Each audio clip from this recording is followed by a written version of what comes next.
Previously on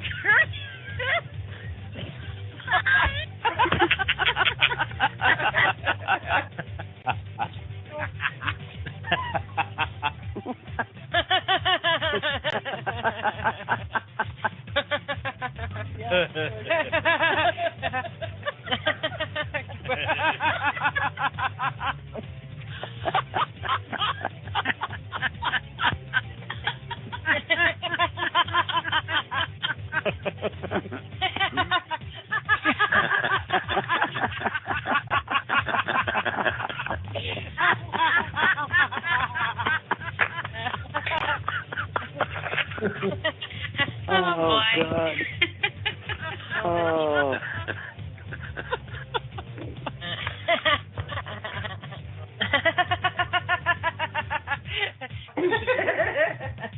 Okay.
Oh, man.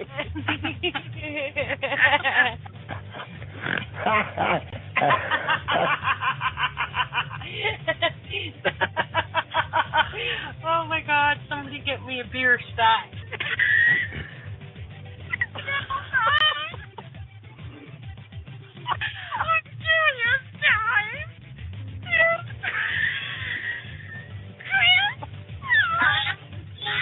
All right, everybody. Welcome to Curious Times. It's Tuesday, August 7th. Wow, August 7th. That's crazy insanity. Okay, we got Lisa Noland-Shalosky here today, and thanks you guys all for being here. Let's see, tomorrow Kathleen Moore is here, so that'll be interesting. We'll see what kind of trouble has Kathleen been up to. But for tonight, we know that Lisa hasn't been up to any trouble, but she's probably had an adventure or two. We'll find out about that in a minute.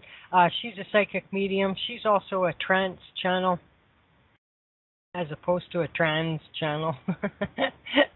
And she utilizes most of the clairs. She also can do psychometry. She can connect you with your dead people and your spirit guide, angels, light beings, any good energies that are out there. All your dead people. It's like we say, like we come from a long line of dead people. And so she can do all of that, and your basic, when will I move and get a job and all that crazy stuff. When I get and we have Bob back in the good old days. Bob would be all like, because we used to always get, it was either, when will I get the boy, when will I get the relationship, when will I get the job, when will I move, and when will I get a raise. And so Bob consolidated it all into one question, which is like, if I get the new job, or if I get the new job, will I, get a raise and move and find a new wife or whatever, you know what I mean? So funny. Anyway, find out more about Lisa and the services that she provides by going to her website, please, at www.lisanoland.com. And that's Noland for all of those of you people that are listening to the live stream or later on one of the other platforms that IntuiTalks.com broadcast too, including YouTube. And on Facebook, you can find Lisa at facebook.com/Lisa Noland, psychic medium. And so let's just go get Lisa. How's Lisa doing? Oh, just in time, right? That never fails, eh? Or just when someone puts a spoonful of something in, or whatever. How's it going? What's up? Doing good. I wish Good. I was just thinking I don't have any really great things that I've been doing. Well, thanks for coming today. Tomorrow we have right? Kathleen Moore, and so everybody have a great rest of the night. I'm kidding. I was joking around with Patrick earlier. I said I'll just get Chris fired up about something, and she'll care. Yeah. She'll care. I know I'm very button pushable. Well, back in the good old days too. It looks apparently that's going to be the saying today. Back in the good old days. Back earlier on, in order to, because everybody, I used to call them. They're all so freaking lazy. All my listeners, you know what I mean? They'd be like lazy. They just want me to just like serve it all up to them, and nobody want to participate in it. So, whenever people would go quiet and people weren't calling or something, I would like deliberately say like some controversial thing. You know what I mean? That would get people like, oh, well, I'm going to call and say, I disagree with that, and blah, blah, blah. And like, you know what I mean? Yeah. And so sometimes you say things that run contrary to, to your own thing, just to generate, spark up or whatever a conversation or take it into a different direction. And so funny though, like at the beginning of that, when I was just tossing on I haven't played Enya forever on my show, and like I was just like had to throw something on quick, and so that song that was playing was not much of a, not one of the top 10 hits or something like that, but it was definitely one that, and it's like I just like felt, like how music can just take you right back to a place and a time, Oh yeah, and I love that song. Yeah, and so so that's Enya. Enya.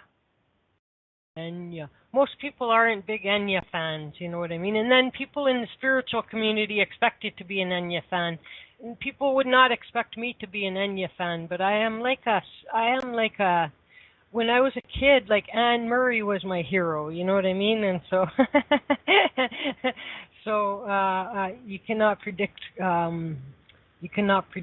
what kind of music. I like all kinds of music, but I went through a number of years there where like it was like all Enya all the time, and maybe that was almost like a medicine for me. You know what I mean? Because you know how music also can dictate your mood. Where did that come from? Mood.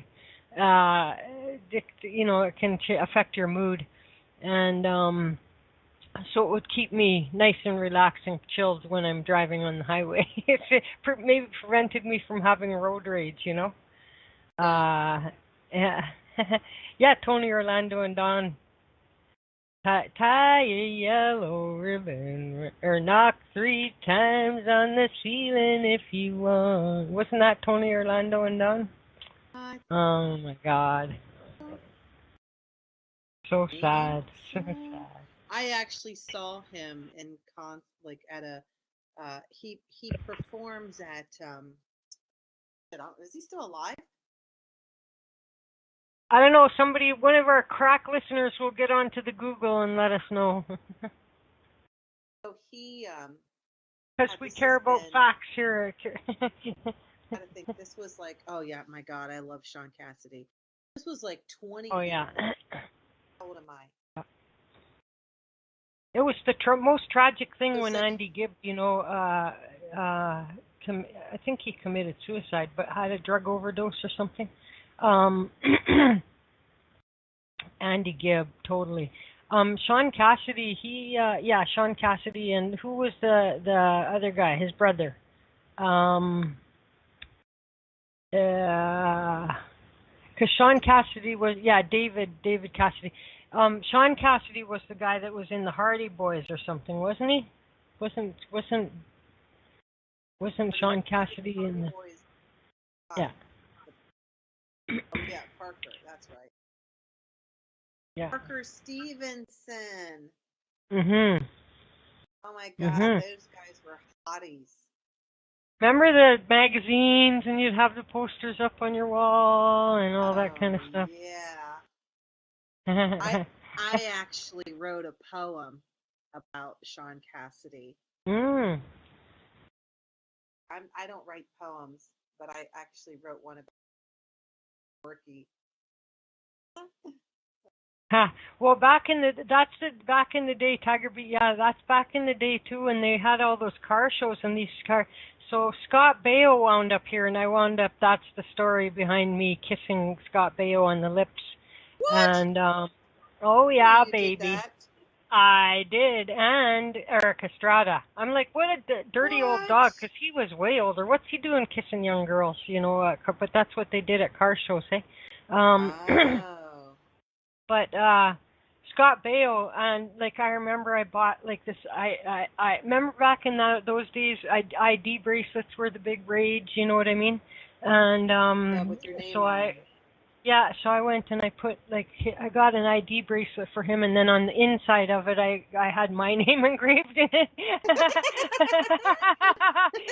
Like on the outside I put his name, you know what I mean? But otherwise, how's he going to know who gave it to him, you know what I mean?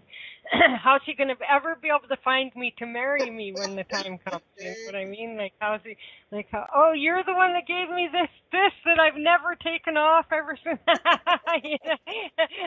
And so I don't know what he ever would have done with. Now, if I would have known back in all those days that he was going to wind up being a Trump supporter, there's no way I ever would have let my lips touch him. You know what I'm saying? But you know, there's these things you can never know ahead of time, and so. How do you know he's a Trump supporter? He's a Trump supporter, Scott Baio, because I think he went to one of his rallies like earlier on. So here is Scott Baio, because he couldn't find very many celebrity type of endorsement people, you know. He was still alive. Yeah, Scott Baio to speak at Republican convention. And so, yeah, big Trump, unbelievable. I cannot even, maybe that boy smoked way too many drugs or something. Now my computer's frozen because I went outside of my, every now and then it only happens in Google Chrome. But if I happen to click into a different tab, my whole show page freezes, and so I'm refreshing now. You'll see my beautiful face once again. Don't worry. Fret not, beautiful show listeners. I'm on my way back, and so, all right. So anyway, yeah, all those corny old days, you know, those were the good old days. The good old days. Okay. Are you still? John Cassidy, Leif Garrett. My gosh. Yeah. Now some of those Leif Garrett, they had one of those people. He got really into drugs, I think, didn't he? Oh, I think most of them did. You know what I mean? Lost all that gorgeous hair. Yeah. Most of them did back in the day. And a lot of them, did you wear the big comb? Yeah, I had the comb in the back of yeah, absolutely. How did you know that, Marie? Remember this comb, which is it's like a fat comb like this, and then a fatter handle with the rounded sort of. Oh yeah, that's right. I'm trying to trying to get back in. So We've been remember watching. that? Oh, You remember those combs? Well, there were the regular combs with the long skinny tails, and I had those too. But then they had them shorter combs that had a wider handle rounded at the end, and it was like a fatter comb area, longer teeth. Maybe is the better way yes. to say it. Do you guys remember the star jeans? And then you had the star on the back pocket embroidered into the back pocket. And then remember the zipper jeans? Oh man, some of my favorite pants were like had zippers everywhere. And then not long after that, remember the zipper one that went all the way around? I'm all like, I never ever wore those. I'm like, because I live in a cold climate. I'm not wearing those. But anyhow, because they went all the way from the front to the back, let's say, is the best way to put it, the zipper. And the parachute pants were awesome. Loved those. Those were my favorite. I wish that I could have them back. And so anyway, see, this is what happens when we don't have a topic. Now we're into just ridiculous. But it's fantastic. So Patrick and I have been watching. Don't have cable, so we watch YouTube videos. And Ellen DeGeneres, she's hysterical, and she's had these ones that we've been pulling up. She brings these people on stage that, of course, they have submitted a photo of themselves when they were younger, and some of them are just absolutely hysterical because it's mostly like 70s and 80s photos that have been taken of themselves. If you're ever just bored, pull up some of Ellen's. Yeah. Now you got me thinking. I kept meaning to grab like the time that my mother put a perm in my hair. Now, oh okay, my God, your hair's so curly already. What would she be I doing know, with a perm in your hair? I know, stupid woman. But my hair was short because I preferred my hair shorter, hey? And so then I basically wound up with a freaking afro. A fridge head, like a complete fridge head, and it was awful. Oh my God. And I think she maybe did it on purpose. She hated me, Lisa. And so I wouldn't doubt if she did that on purpose. I wonder if that, I'm just trying to see. Is that even something people do? I think some people get like you and I kind of have the natural spiral perm or whatever, you know what I mean? And like each of these, like it's funny because when I pull my hair out like that, like you can see like so many different, and they're all like curl like that. And so anyway, I think some people do actually. But can you remember how people would just destroy their hair? I'm gonna see if this is gonna be long enough for me to reach, and see if I can. Unfortunately, I am tangled up into this. Let me see if I can untangle it. Nope, it's gonna be impossible to untangle it. I can put that one on that side. Okay, so we'll see if I can make it. And with my reach, if I can see about if that. Okay. Oh no, I can't get. Are you looking for that picture of you? It's in a yearbook. And to make matters worse, it's in a freaking yearbook. Like she made for school pictures. Are you kidding me? Like she hated me bad. She really hated me. She hated me so bad. I can't. When the song comes, I will see if it's. I have a feeling that the book is nearby on that little bookcase right over there. That's of course just out of my reach. And see, I wish I had the Go-Go Gadget arms, right? Go-Go Gadget arms. Can you believe, like, I heard, like, not long ago, like, how long The Simpsons, how long have The Simpsons been on TV? Like 30 It's years. like 30 years or something. It is ridiculous. I'm like, this is not possible. You know what I mean? No, say it isn't so. Because, I mean, I know inside my head that I'm 52 or whatever it is. You know what I mean?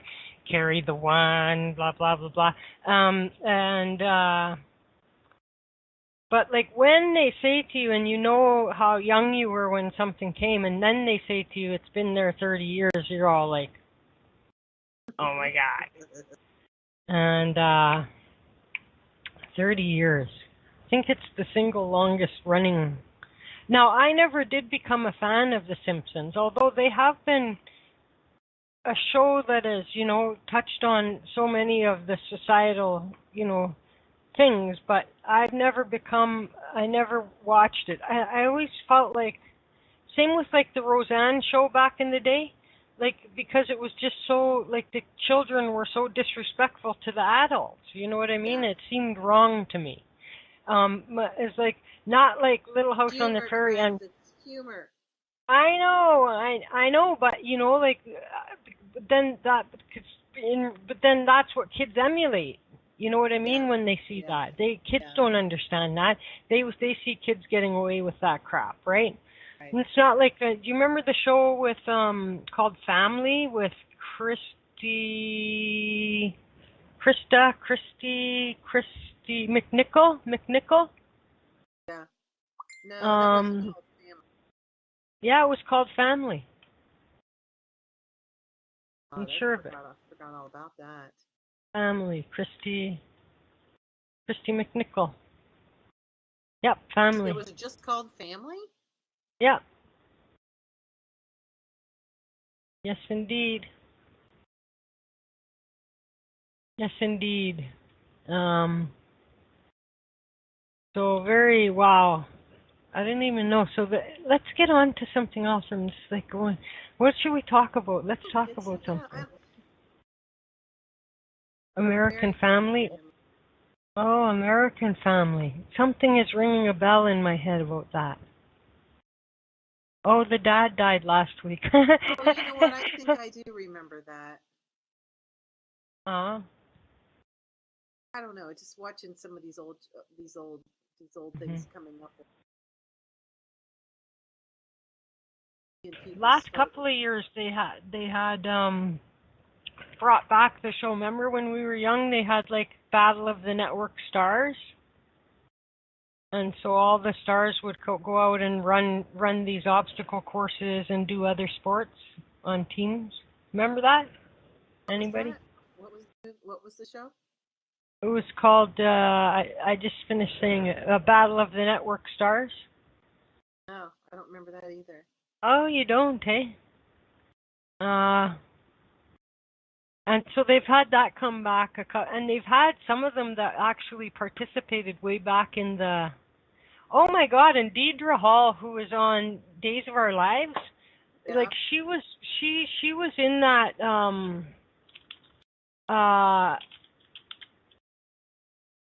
in the, you know, she participated in that.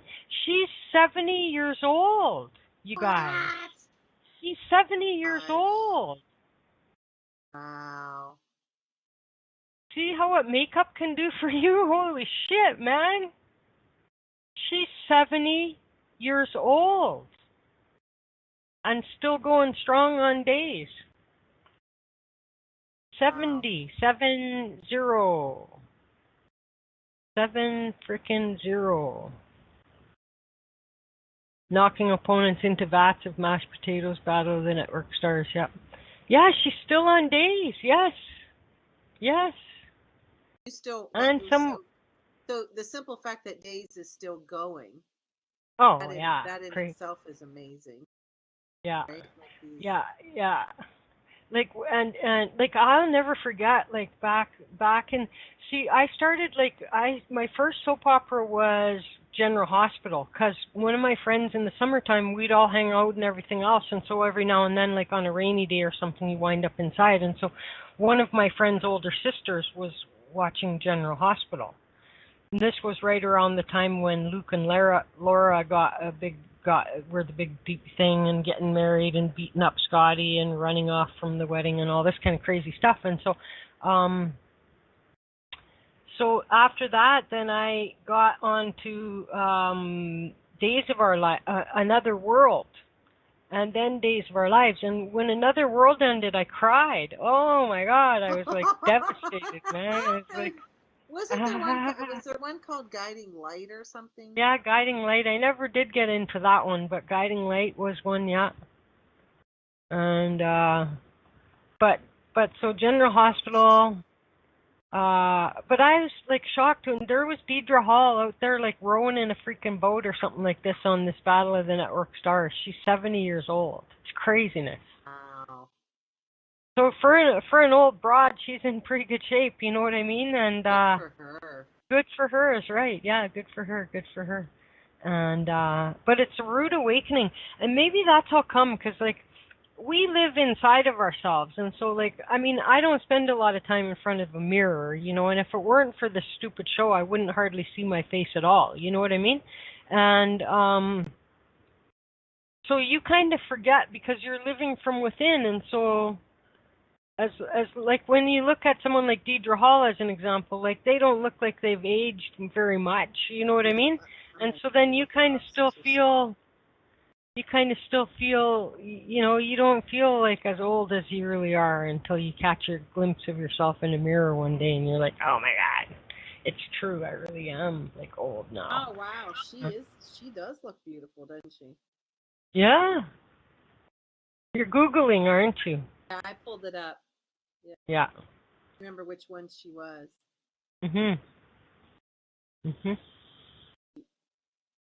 Isn't that nuts? 70 years old. There's no way. You know what I mean? And so. And then we've been watching, again, all this stuff's on YouTube. There's, when they do these roast. Yeah. Different actors and actresses. And I'm like, my God, these people get really, like, vicious about the people they're roasting. It's like, why would you subject yourself to that? Yeah.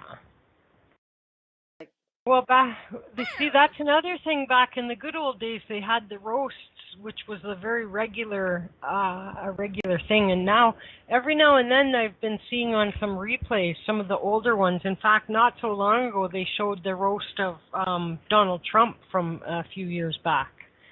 And who else did they? Oh, and then the last one I saw, they were roasting.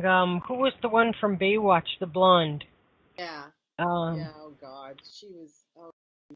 Pamela Anderson. Yes. Pamela Anderson. So who was the guy that drove the car? Who was on that show also?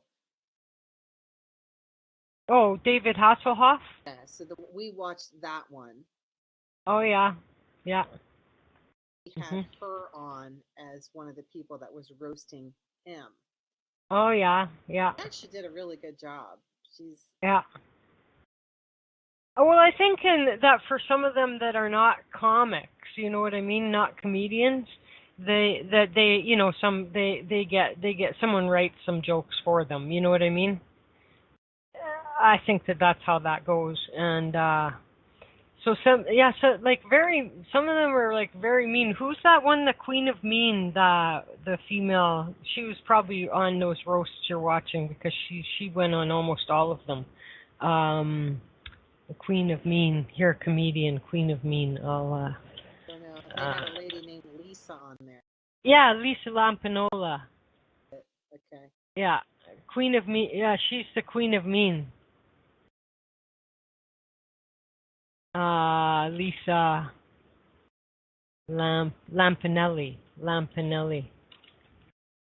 Yep, she is. But I find her funny, and you know what? See,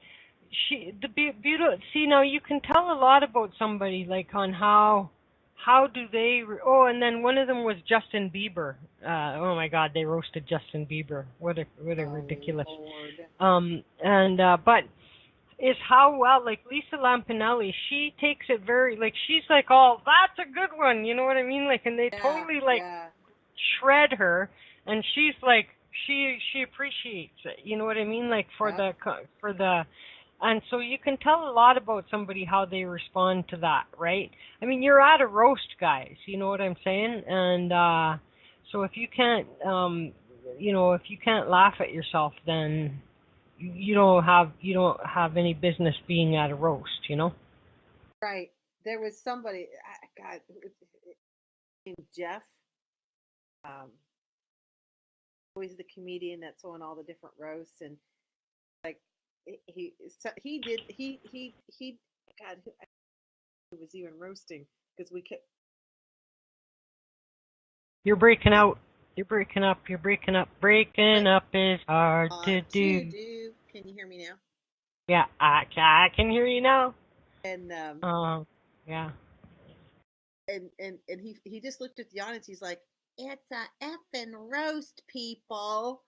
Mm-hmm. But you can tell some of the people, like David Hasselhoff's, you could tell his girls were kind of like, they kept showing the camera on his daughters, and you could tell that they were kind of uncomfortable that they were hearing these things about their dad. And Right. I wouldn't want to hear it, you know? Yeah, I mean, and Amy and Sherry and them, like, they're, these are, back in the day, you had some comedians that were able to, like, in a much cleaner way, which in a way it kind of takes a little more talent, maybe, you know what I mean, than a bunch of F-bombs all over the place and all of this kind of thing. And so, like, like Bob Hope and holy crap, like Don Rickles was one. There were so many good comedians back in the day. Joan Rivers was the queen of mean back in the day, really, you know what I mean? I would have loved to have seen Joan Rivers roast Donald Trump, but she was his good buddy, and so I don't know if she would have ever said a bad thing about him, you know. But Joan Rivers was vicious. She went to her grave, maintaining that Michelle Obama is a guy, not even transgendered, but is a man. Michelle Obama? Yeah. Ridiculous. I've never heard that. Oh yeah, go look it up on the internet. They got YouTube videos, because there's this little wrinkle in the clothes. See, there's her dick, and there's her, you know what I mean, and then they're like showing like how wide the shoulders are, and how, like, oh my God, you guys, really, come on. And so it's just so pathetic, so pathetic. And her her wingspan or whatever. Wingspan. Mm-hmm. She's just big bone. She was just a big rod. Well, I mean, in addition to that, like, the things, like, okay, there was a picture that they put out of, like, Hillary, like, bunch of pictures and then it's all like Hillary shit her pants or whatever, right? It looked right, like it was hoax. Those pictures were manufactured, edited, you know what I mean? And, so that's how come I keep saying, like, you can't even believe what you see anymore, you know? Right. So that's just, that's a personal, like, there's one thing to make fun of somebody and, you know what I mean, and all that kind of thing, but to be as vicious as, and I, don't get me wrong, because I did like Joan Rivers and everything else like that, and I rooted for her on The Apprentice and everything, and I was happy that she won and all that kind of thing. Hardworking woman, you know. I also saw her on, they have that show where they trade spouses or whatever, and yeah, like, this one will go live with that family, and that one will come and live with this family, and so who's the one from Alaska that that ran for vice president with McCain? The one she could see Russia on a clear day. Sarah Palin. So Sarah Palin's daughter went over to went over to live with the Joan Rivers family, and Joan Rivers' daughter went over to live with the other family, and so she was a little bit mean at first, but she's totally softened up, and I think that by the end of that experience, because she was very hard on the Sarah Palin thing and this and that, but by the end of the experience, I think that Joan Rivers showed a bit of her true heart, and her and the daughter Piper, I don't know if it was Piper or which one it was. They actually had a rough go of it, but they actually, I think, made some kind of a a heart connection. You know what I mean? By the end of that experience, and so that was kind of good. That was kind of good, but some crazy wackadoodle shows out there. Crazy wackadoodle shows. You know, we haven't had cable for 3 or 4 years now, it seems. So yeah. If it doesn't show up on YouTube, or I see it on Facebook or something stupid like that, I don't know about it. I don't go looking. Well, and most of it is on YouTube, but you'd have to know to search for it. You know what I mean? That's all. Right. So yeah, there's the stuff on YouTube is beyond. You can find stuff way back from way back. Full shows of stuff still on YouTube. So there's not much you can't find on YouTube. Although I'm so delighted that they have banned Alex Jones. Is that his name, Alex Jones? Mr. Conspiracy Theory guy? No idea. He's Internet Wars or whatever they call it. He is banned from YouTube now. Banned from YouTube. Well, because he's it's not about free speech. You're not allowed to do free speech if you're promoting hate, if you're doing hate speech. And I believe that what he was getting into was he was essentially calling for the assassination of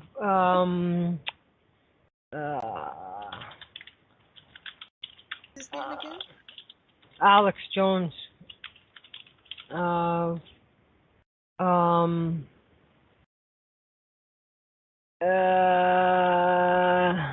can't remember who it was, but in any case, he's the guy that also kept on perpetrating that the Sandy Hook thing was fake, and put the parents of those children in absolute devastation. You know what I mean? And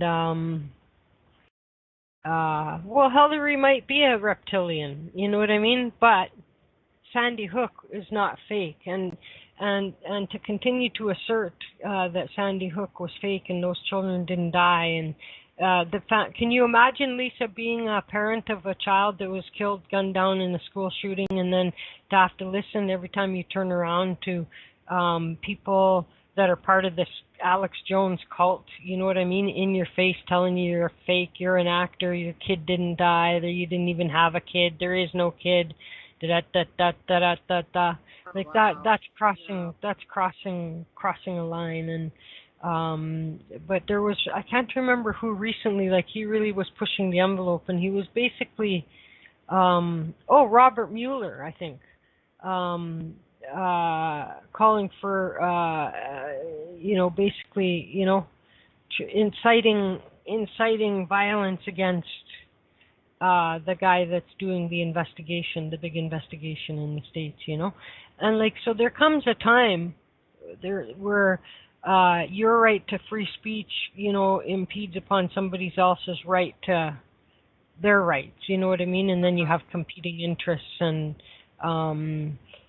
so there's, the whole, hate speech and all this kind of stuff is not. So anyway, to me, I'm happy. that happened. And who knows, there could well be a legal pursuit of this way down, and then Donald Trump's, Republican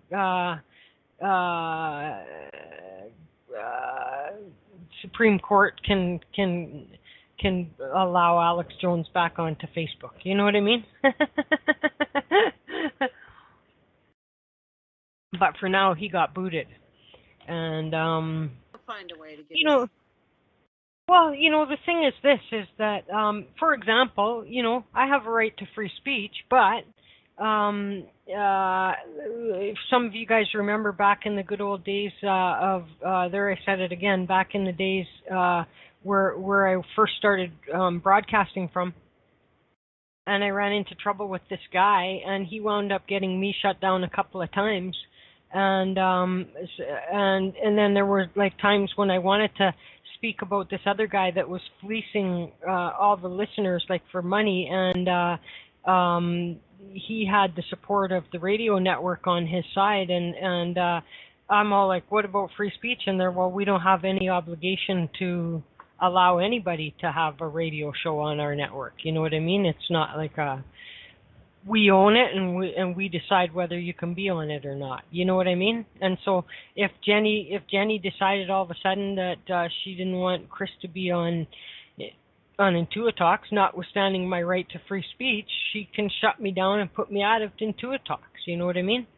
And so he still has his right to free speech. He just has to go find a place where he can do it, or he can build his own place, you know what I mean? Or he can go get a sign and stand on the corner, and he can preach his stuff from there and have his free speech from there. Free speech doesn't say and articulate that you have a God-given birthright to be able to have access to platforms that will put you in front of millions and millions of people to have your free speech, just that you have free speech, right? Right. Yeah. So he can still freely speak down at the park or by the pizza parlor or whatever. Well, he's also part of the group that that was saying that there was, and it actually led to a shooting and maybe even a murder, but that there was child pedophilia or whatever going on at some pizza place, blah blah. And it got into the cuckoo listeners of his, you know what I mean? And some guy went down there and shot the place up. Oh, wow. You know what I mean? And so it gets to a point where if you're inciting violence, or you know what I mean, that kind of thing, it becomes a challenge. It becomes a problem. So yeah, none of us have a God-given right to have millions of people to speak to, only that we have the right to speak. And, I can't stand up in the middle of a theater and yell fire unless there is a fire. I could imagine some story, going, well, I knew there was a fire, but I heard you weren't allowed to yell fire in a theater, so I just left the theater and figured everyone would figure it out for themselves, you know what I mean? But, there's your free speech, kind of even has restrictions on it, and so it is what it is, right? Well, and, there's just, I wish, as far as... You what? I wish some of the movie stars or people like that would their opinions to themselves, because you see them as an actor and you love them on a particular show, and then they open their mouth about their things that they're, Yeah. I won't listen to certain music now because it's like, oh, you're an absolute idiot. You're a moron, Well, and you know what? But that's the beauty of it. You see, there's a cause and effect, right? So it's true. Like, and these are interesting subjects, because so just because I'm an actor, does that mean that I'm not allowed to now voice my opinion like anybody else could, right? But there is a thing, which is to say that there's a cause and an effect to that. And so let's say that I'm a popular actor or actress or something like this, and I decide that I'm going to take sides politically or over some issue, let's say gun rights or something like that, right? I'm doing so knowing that any of my fans that are passionately holding a position opposite to that which I'll be speaking about, I may lose those fans forever, and that's the risk I'm taking. You know, really? But should we? Yes, Dan. But no, you can have your own point of view. Yes, I know, but I might lose, you know, and I have lost fans along the way for expressing my point of view. Not millions, but I have, and so it's like they're interesting questions. I suppose the reality is that if we see some famous person and they're advocating over an issue that is, and they're on the same side of that issue as we are, and they're helping in the issue, then I guess we're happy that they're involving themselves, right? But if they're against what our position, then all of a sudden we don't think that they should have a right to do that. You know what I mean? It's like, no, I you know, I get what you're saying, but it's like, you know, I think for me, it's at some point you just wish you didn't know the truth about their personality, and it just ruined their, you know, it just ruined the. Yeah. Ruined the, you know. But that's the thing that happens with so many people, is that they forget that the character that they're watching this person perform, you know what I mean? I fall in love with the character. Yeah. And then it ruins the character if it doesn't fall in line with my beliefs, right? Mm-hmm. So. Yeah. That seems to be. Like mostly like when I talk, so Scott, but like if Scott Baio was going to be on something, I'd probably watch it. You know what I mean? Like I still recall fondly kissing him on the lips. Even if he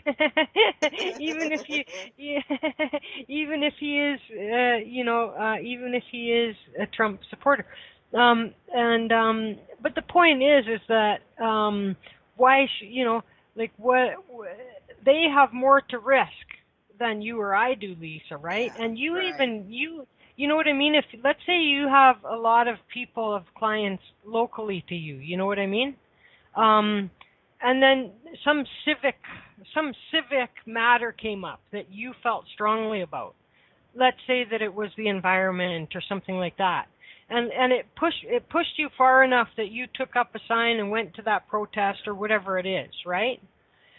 You know, now you may or may not lose, you may gain some more customers, but you may lose some customers. But you still should have the right to go and participate in that, right? Right. And so that's, I think if I was like, that's the risk that the person is going to take. And so, like, if that was me, then it would really start to matter how strongly do I feel about that particular topic. You know what I mean? That I'm gonna go outside of the comfort zone, so to speak, and take a stand. Right. Because no matter what, when you take a stand on something, you get enemies. Yeah. Regardless, someone's gonna not like your opinion or. Right. Yeah. Right. It's the same reason that so many people, Lisa, give for not getting involved. Do you know what I mean? And damn, more people need to get involved. What happened to Roseanne Barr? Well, she got punted off her show because of some, I think it was racist kind of thing. She went on to Twitter to talk to. She got all lippy on Twitter, and so this is the power of the people. So many people protested about it or whatever, and poof, she was gone.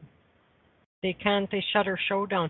I had heard that, and they had just gotten back on the air, and they were doing very well, and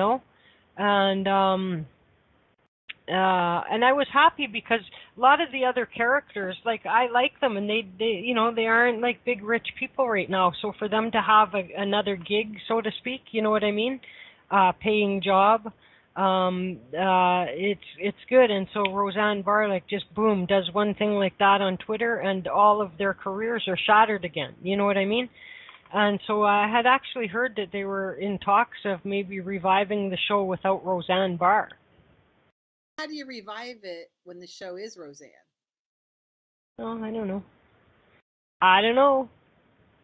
But all the people that were angry with Roseanne for doing that, maybe they'll be big, huge fans of the new incarnation of the show. You know what I mean? And all a show needs is, show doesn't even have to be good, Lisa. It just has to have lots of watchers, right? Lots of viewers, and it gets to keep going.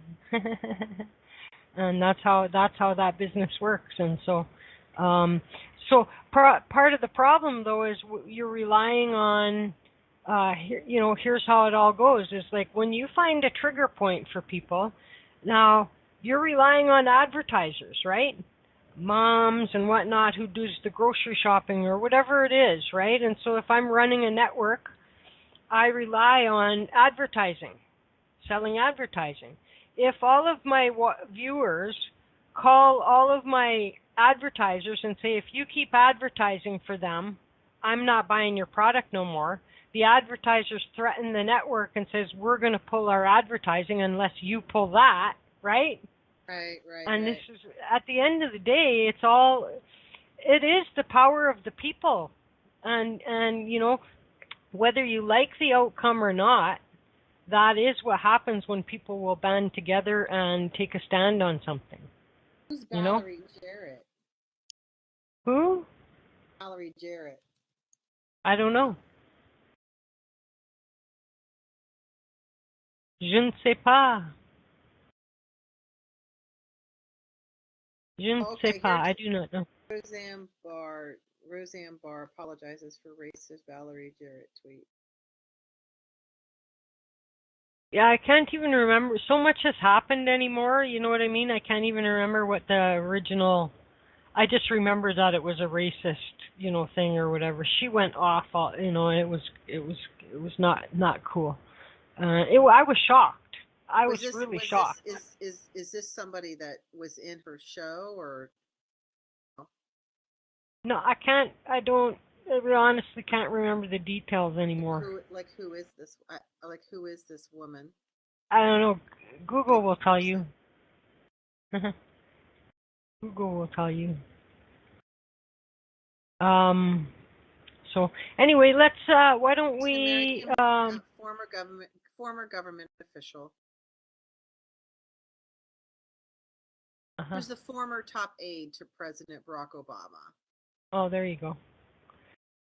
And that person might have voiced some opinion about something, and then Roseanne went, And it's okay to voice an opinion, but don't get racist. Start tossing racist slurs or whatever around in it. Then, right. You know what I mean? Right. That's all. It's not, you don't have to go down that road with it. Right. It's just very unkind. And really. So, this is because what happens is that a certain section of the population that is certifiable, that fires them up, that kind of stuff, right?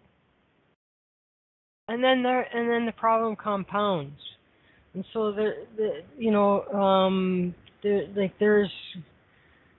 it's like craziness to if you can't make a valid point without throwing racism and name calling stuff and all that, then you don't, you know what I mean?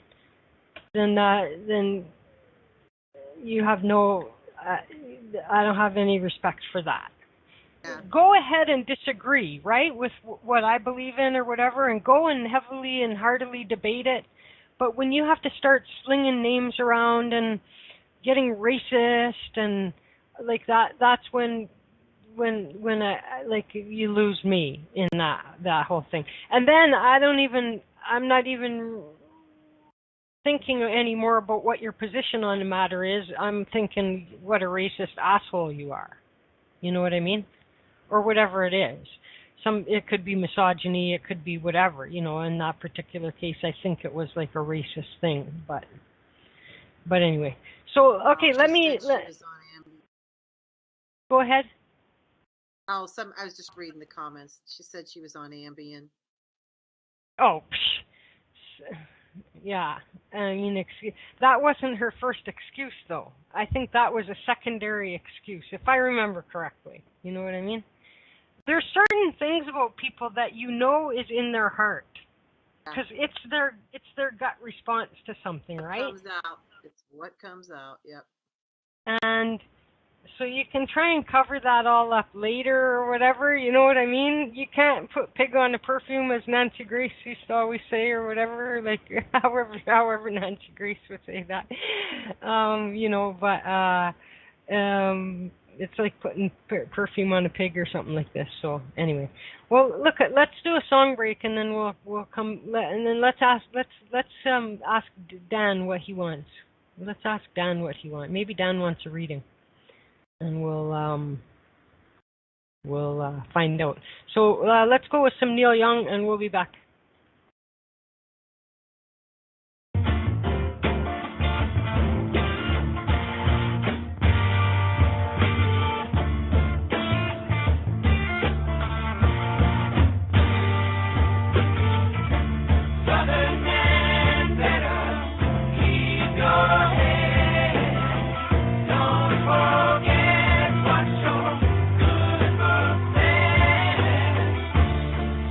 Change.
Are you looking for a place to meet like-minded people? Are you a metaphysical practitioner, psychic, medium, or healer, or all of the above?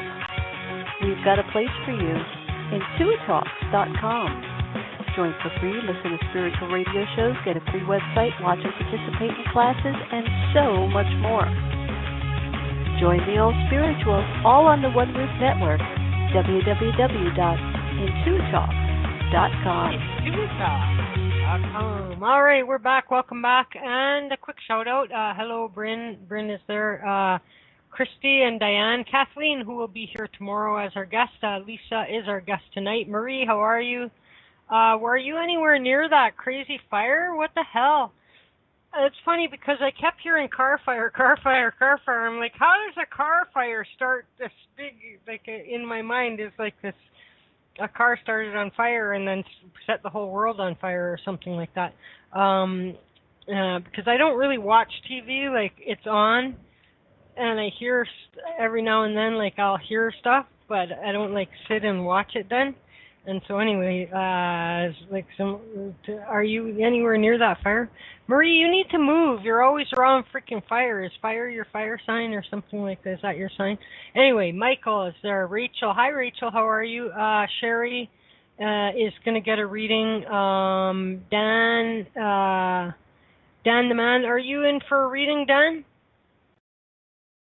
Sure. Okay, and then you'll go first.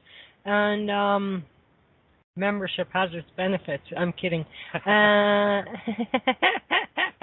Lisa's there and unmuted. Welcome back, Lisa. So we'll go. No, I don't see Bryn still. I don't see Bryn called in. And Sherry. So we're going to go Dan, Sherry. And well, I don't see your microphone and I don't see your call. So that's why I'm saying your microphone is not activated. So try again. Try again. I need to see a little picture of a microphone or your phone number there. Because I don't have a phone number. I only have I can see.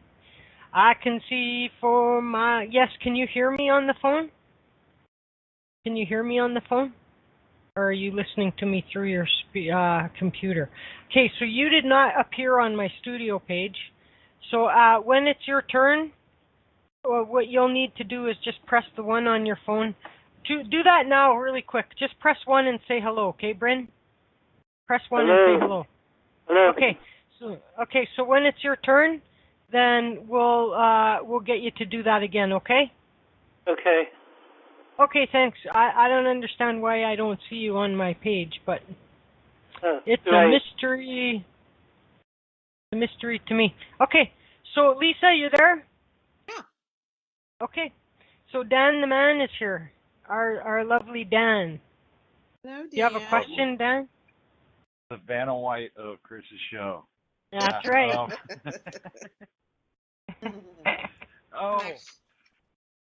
You know, it's either is my boyfriend going to call or I'm going to ask about work. So I think I'm going to ask about work.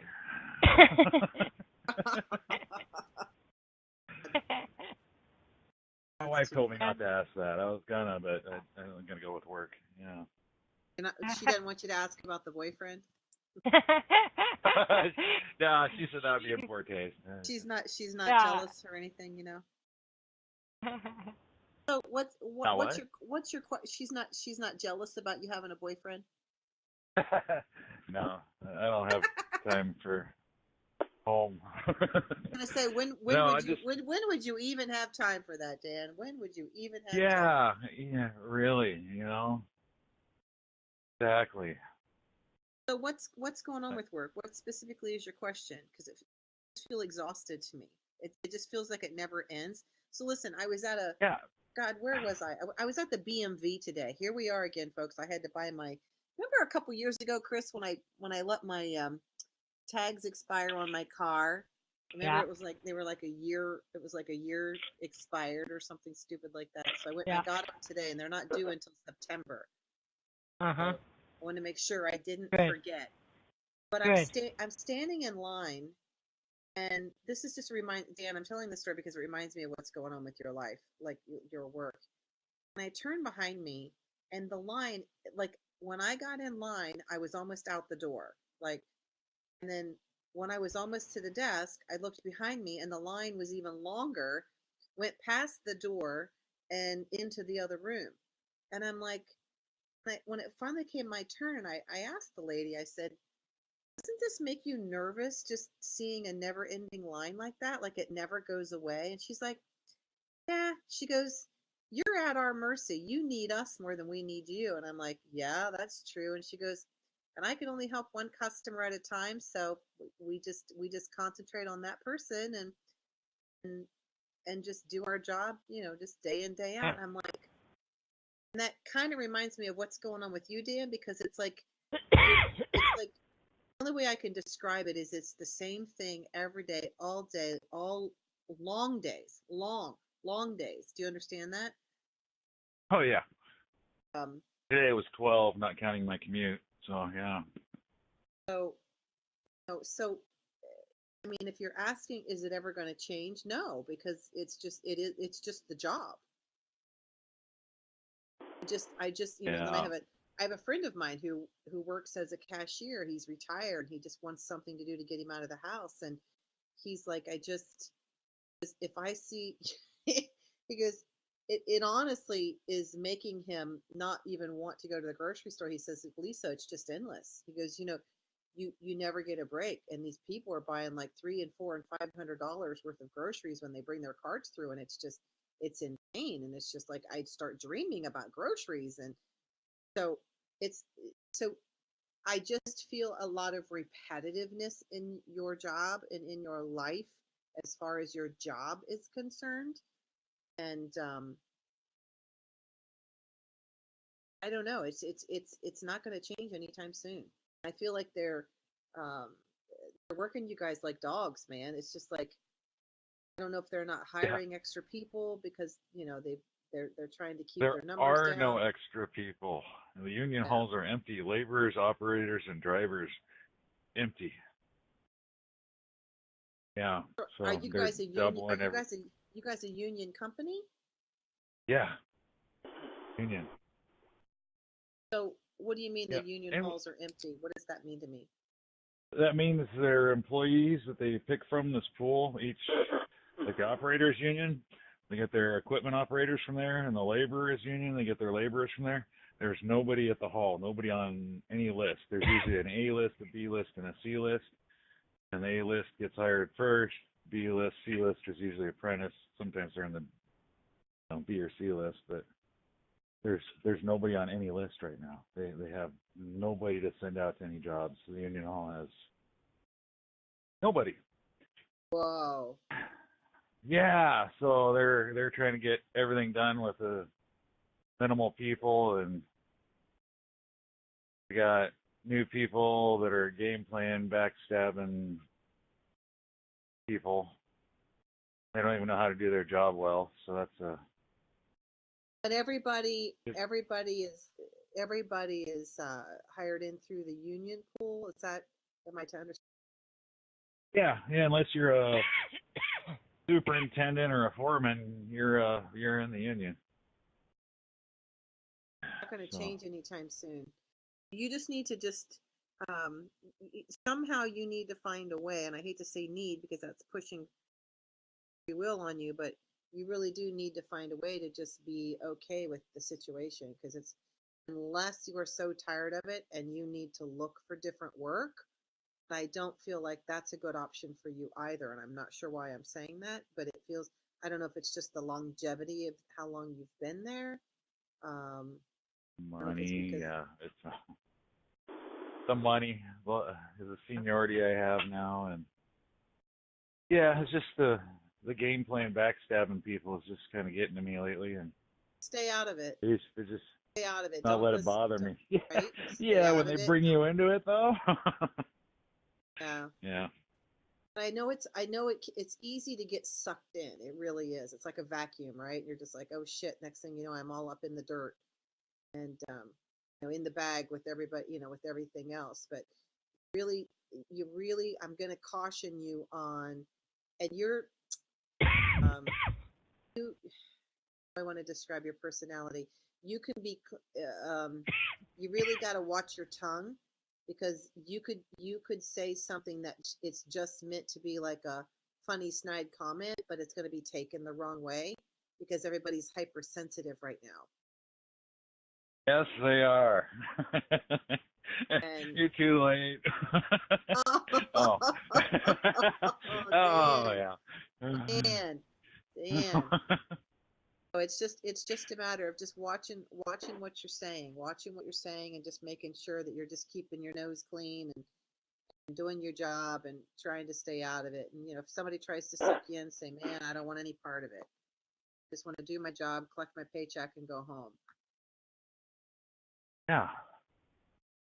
I actually had that conversation with somebody on Monday that was tired of how would I put this, juvenile behavior of several employees that, why can't we just collect our paycheck and do our job and go home? Yeah. Why do we got to be a part of somebody's, middle school? Yes. It was a nice conversation, really. Well, good.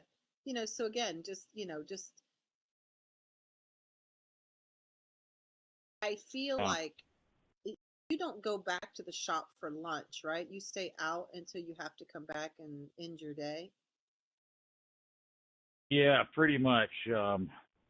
Last week, the office had a barbecue, and we were working by the shop. So we crashed their barbecue at lunchtime, which was kind of funny.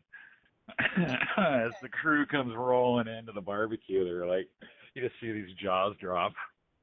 They usually don't invite the people that are actually working in the field to the barbecues or have barbecues for them. Oh, well, that's kind of Yeah. sucky. Yeah. Keep in mind, 8 years, my safety bonus was $40. So there you go. Oh my gosh. I'm hitting everything. Yeah, well, unfortunately, it's same old, unless you choose to leave there. But again, I don't see that happening.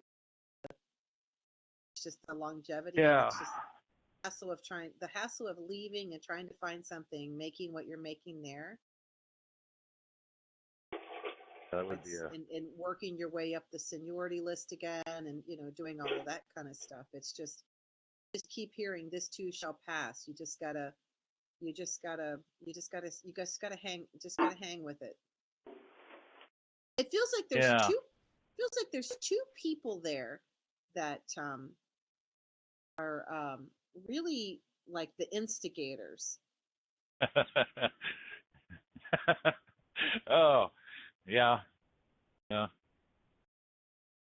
I don't feel like I feel like they're gonna, I feel like they're going to. I'm going to use the words weed themselves out.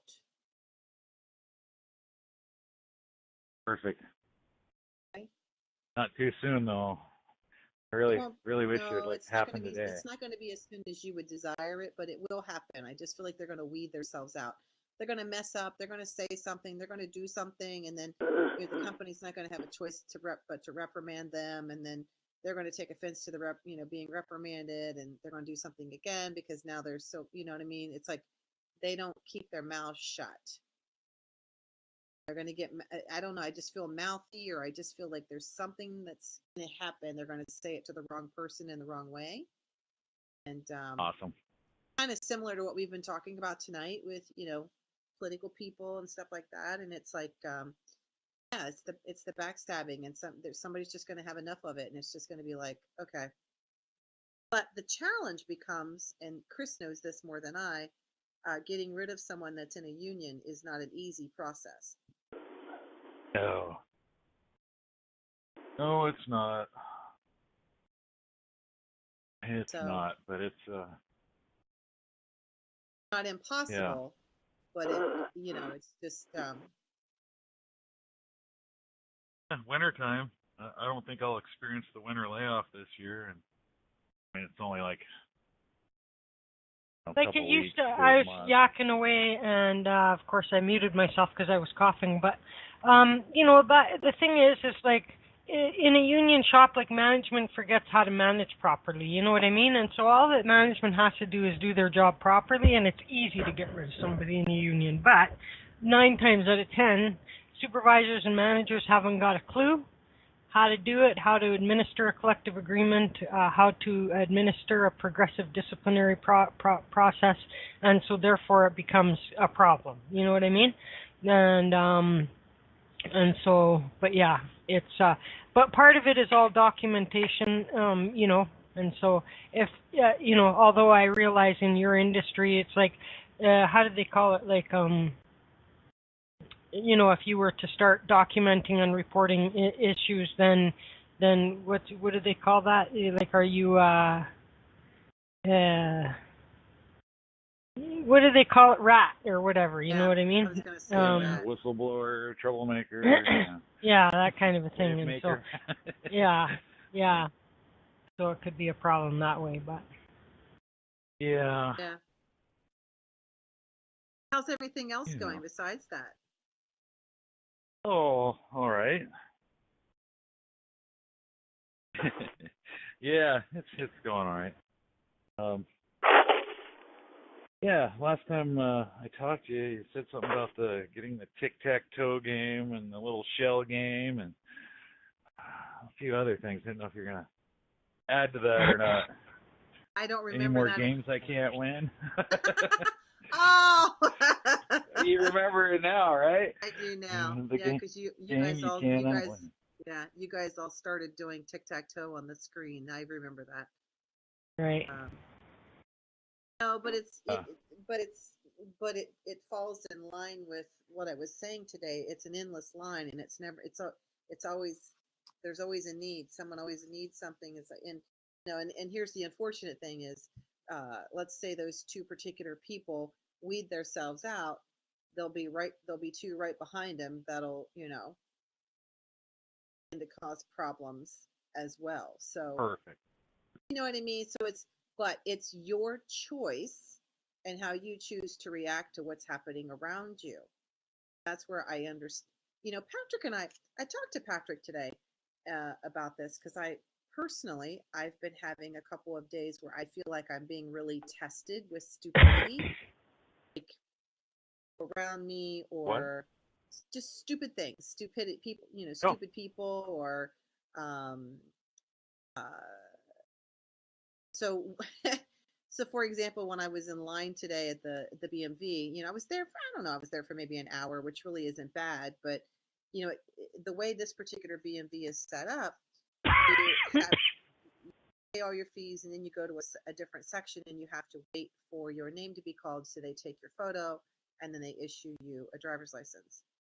So a couple people, and because literally the line was so long, people were waiting in the room I was in to go to the line just to even process their paperwork type stuff. And if someone came in, and please don't take this the wrong way, but if someone came in and didn't want to wait in the line because they had some type of physical impairment, the woman in my section of the room, that was all her job was to do, was to take photos. She would call these people up, which I thought was very kind of her, so that they didn't have to wait. But meanwhile, I had waited my hour. You know what I mean? I had waited my hour, and I wanted out of the BMV. And she did this like 3 times, so. And then I went over to get my a new photo taken for a passport. And I mean, the guy's like, I'll be with you in just a minute. And this was like 5 customers later, and he still hadn't got to me. And I'm just standing there going, okay, it's an opportunity to practice patience. Why am I getting this lesson so many times today in the same day? Why am I having to do this? So it's an opportunity for you, Dan, to really practice asking yourself, why am I drawing these lessons to myself? What am I getting out of witnessing these behaviors? How do I choose to interact or not react to these particular behaviors? You know what I mean? Yep. So, yep. It's a lot of that. We're all going through it. Like I think there's a lot of people going through it. There's just more hyper aware, more sensitive, and it's not that I was around stupid people, but it was just perhaps my expectation of how my service should have been provided needed to be altered a little bit, you know. So it was now that I'm speaking it out loud, I'm getting my answer. Very Yeah. interesting. So Friday, I actually started blocking my coworkers on my cell phone. oh, I said, nope, don't want to talk to you. Nope, don't want to talk to you. Nope, you're done. And yeah, I kind of thought about it. Maybe I was just kind of being tested. yeah, I don't know if I can say that. She's recording. Yeah, sorry, my wife spoke for me there. Oh, Yeah, I kind of removed a few from the block list today, or Monday. Today's Tuesday, right? yeah. Today's Tuesday. Yeah, you can remove them from the block list. You know, because again, Yeah. perhaps it's an opportunity for you to look at things in a different way and just allow yourself to.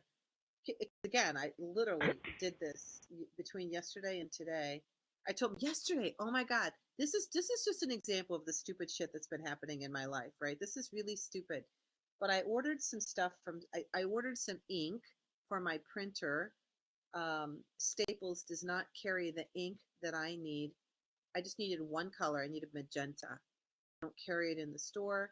So I ordered it online and I had a coupon to save myself $10. So it cost me $4.19. Shipped it to the house. It was $10 shipping. So I had it shipped to the store to save the shipping. And it says right on my email receipt, we will notify you once your product is delivered to the store so you can come pick it up. I ordered it on July 25th. I thought it odd that I hadn't received a notification yet, right? So yesterday, my husband works over there by the Staples, so he popped in there to see if he could, find out something for me. And he calls me from the store and he says, "Hey, babe, I just want you to know you're going to need to order that again. They sent it back because it sat here too long and you didn't pick it up." Oh my Oh God! my God. I was so okay. We're talking a $15 bottle of ink, but it was a matter of principle. Then I told him, I said, "You know what? I'm having a bad day. I probably aren't going to want to come home right away because you're going to get the wrath of it." He's like, "Okay, I'll find something to do." you know. So then I ended up getting online, looking for the telephone number to the store that I had ordered it from, so I could call and talk to them about it. And it directed me to a completely different store across town. I'm talking to an employee. I get a manager on the line, and the manager's like, "Well, I can get this corrected for you, blah blah blah, no problem, ma'am." "Oh, wait a minute, you ordered this out of the such and such store. I can't help you because you'll have to come all the way across town to get it." And I'm like, "Okay." He goes, "But call that store, ask for this person, and tell them I told them to help you." Call the store, talk to an employee. She was very kind. And she says, "Well, ma'am, we can't help you. You'll have to call customer service." And I said, "Well, can I talk to your Oh my. manager?" He gets on the phone, right? I get on the phone with customer service, or I get on the phone with the manager. He's telling me, he's like, "Well, ma'am," he goes, "I'm really sorry since you ordered it online. There's nothing I can do." And I said, "Well, I'm losing my $10 coupon. That's what I'm upset about most. Because if I reorder this, I've lost my $10. As well, he goes, can I make a deal with you on something else? Do you need some black ink? Nope." I said, "I don't need any of those. I just need magenta." He was very kind, but he couldn't help me, right? So he's like, "You're going to have to call customer service." I call the customer service line, and by now my husband has looked it up on Amazon, and it's like $12 to reorder. He's like, "Please, Lisa, let me just hit the purchase button." I'm like, "No, it's a matter of principle." So I had to go through this whole thing with this woman who hardly spoke English. She Oh. placed me another order, swearing to me that I was going to get $10 off. And I immediately get an email after I hung up the phone charging me full price. I was livid. Then I'm like, "That's it. I got to call back." And Patrick's like, "Lisa, you're already 45 minutes into this. Just give it up. Let it be delivered." I'm like, "No, it's a matter of principle." So then I call back again. I need to check my credit card and see, because it's to see what they've charged me this time. But it's like, and I know it'll get resolved, but it's like, and that may sound really silly, but I was really agitated You know what I mean? I was really super agitated. And I can't still do it today, but there'll be another time here in a few days where I'll be able to look back on this and go, why did I react in that way? Because it really was silly. And everyone really was being kind and trying to help me. But yes, stubborn, bullheaded. Yes, I was. But but this is what I'm saying, because Dan, I feel like you're going through the same thing. It's when you're in the moment of it, like you can't help the way you're feeling. What I'm asking you to do is try not to react to it. Just keep taking deep breaths and going, okay, it shall pass, because Lisa said it's going to pass. And just give yourself a few days and then just ask yourself, why did I have that reaction? Why did I let it bother me so bad that this, that, or the other happened? You know what I mean? It's just a thing. It's just a thing, and I know they'll make good on it, but it's like, and my husband's like, now, they're going to screw this up again because they're going to charge you twice because you called back twice. And I'm like, well, that'll be another whole different conversation that I'll have. That'll be another fight. Yeah, that'll be. Cancel that order. It's going to be a $20 restocking fee, right? Right, right. But I told that whole story to tell you that there's something in the water on the planet that's making us all go crazy, and we really just have to just spit the water out. Don't swallow, Dan. Don't swallow. Take a moment to just really sit with it. Really sit with it and go, why does it even bother me? Why is this even bothering me? This is just silly. It's just silly. Yeah. Yeah. Do you think of me being on the phone with customer service over a $15 item? It's not even like I'm saving hundreds of dollars. $10. $10. That's all it was. Matter of principle, I said. I kept telling my husband, it's a matter of principle. Yeah. I get that. I get it. Oh, I totally get it. Like, and I'll even, like, even if I wind up in a worse position afterwards, like I'm having this fight, you know what I mean? And yeah, and I'll probably end up with 2 bottles of ink, and I don't need 2, and now I got to figure out how to get one returned to get my money back, and I don't. Yeah. It's all good. Yeah. No, you're good, Sherry. You're next. Please don't do that. Yeah, Dan's done. I'm done telling Dan's stories, done. Dan. Dan is done. I'll quit hogging. Okay, we'll go with Bryn then, but I mean you're not going nowhere, Sherry. So, okay, like he wasn't. Okay, Dan, thank you. Okay, he didn't. Okay, I don't care. Well, somebody push your one button, Bryn. Push your one button, and say hello. Bryn. He's not. Bryn, press 1 and say hello. Can you hear me? It's not working. Okay, there you go. Hello? Yeah, you're there. Yeah. Okay. Hey, Chris. Hi. Okay, good. Do you have a question? Yeah, Lisa. Hi. This is Bryn Durham calling. I was wondering if there's any messages from my guides or angels that I need to hear, or anything that is important. Okay. So,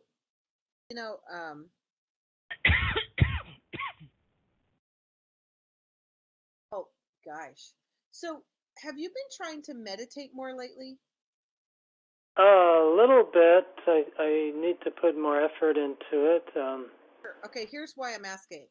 Because I just saw I use Q-tips in my ears, and I know you're not supposed to, but I just saw someone like sticking Q-tips in my ears that have like the biggest like it wouldn't fit in my ear. Like I'm almost like stuffing a big sock in my ear, which is telling me that they're trying to reach you, but you're not listening. Understand that? It's almost like you have ear muffs on, so you're you're meditating and asking for information and guidance, you won't take the earmuffs off in order to hear or listen to what is being guided to you. Do you understand that? Okay. Yeah, I could see that. I'm hiccuping, so I know that they're speaking. I'm really starting to hiccup, right? So it's you have you made contact with 3 guides that you normally communicate with? Specifically 3.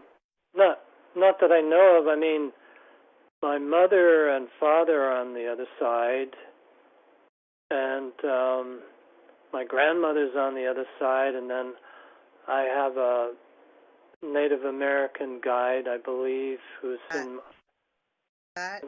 These guides that I'm talking to are not guides that would have held an earthly body. Okay. I don't know. Well, I call on Archangel Michael, which is an angel, and Saint Germain, and Raphael now and again. Okay. Now, are you supposed to be moving or talking about moving or doing something with the house? Moving boxes? Nothing at the moment. No, I mean, I have no money to move. Are you desiring to move? Yes, I have a desire to move, for sure.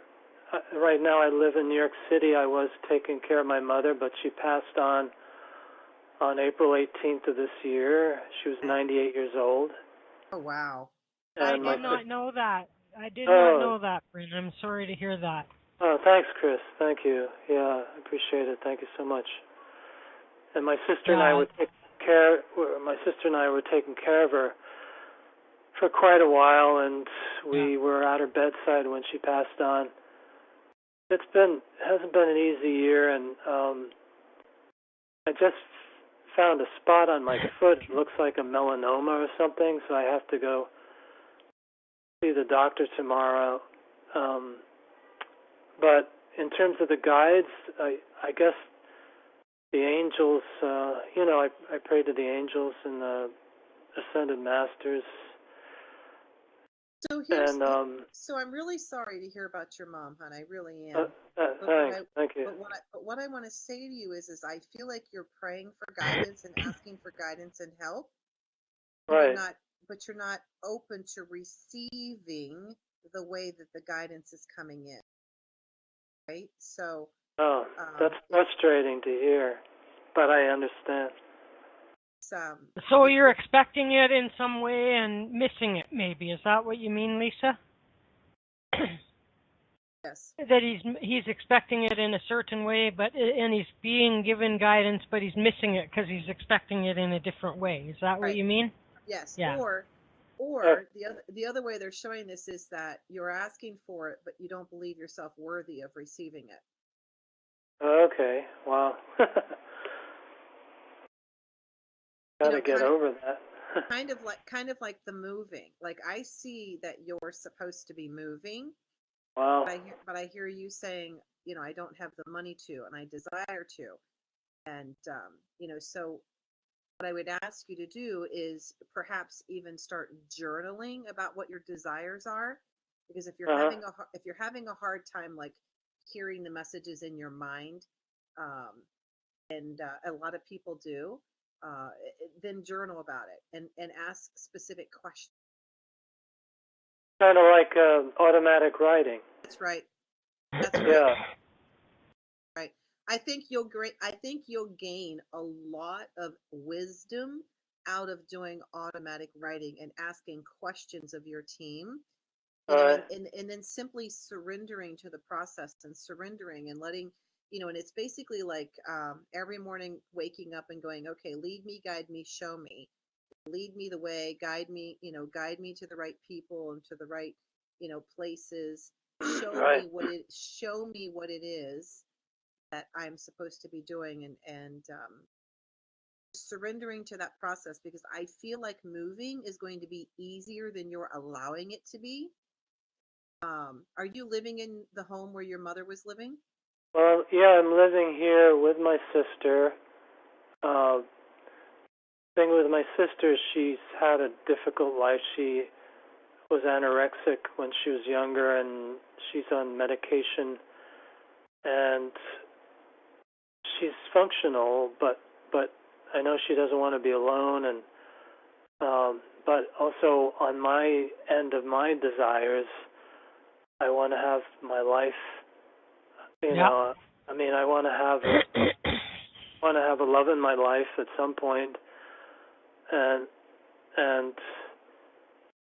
so I think that you need to wrap your head around that, you know, how deserving you are of this after the sacrifices that you've just made for this extended period of time. It's your turn now. It's your time. Right. And don't keep looking for, because maybe it's your subconscious that's looking for someone else to save, and that puts yourself in the back seat again. You know what I mean? And it's not what you're primarily like in here want in your head and your brain, but subconsciously there's something there that's like, and so you need to like keep on, you know how they say like repetition, that burns it in. Like repetition even makes lies the truth. You know what I mean? Right. So in this case, we're asking you to make the truth through repetition. Right. And you got to keep on saying, like, what an amazing thing I did. I did everything that I could for my mother, and thank you, universe. It's time for me now. You know what I mean? And right. I'm so excited to start, this next stage of my life that I can focus on my own needs and desires. Right. But you got to keep saying it and keep saying it and keep saying it and beat out that subconscious record player or self-limiting belief that's somewhere deep in there. You know what I mean? Right, Chris. Yeah, I hear that. Yeah. And I feel like if you start writing, you're going to be able to recognize pretty quickly that alter ego that's keeping you held down and pent up, right? You're going to be able to be a witness to, there's that voice again telling me that I can't, but I know that that's not my truth. Yeah. It's that kind of thing. It's just becoming aware. It's just creating an awareness about how you think.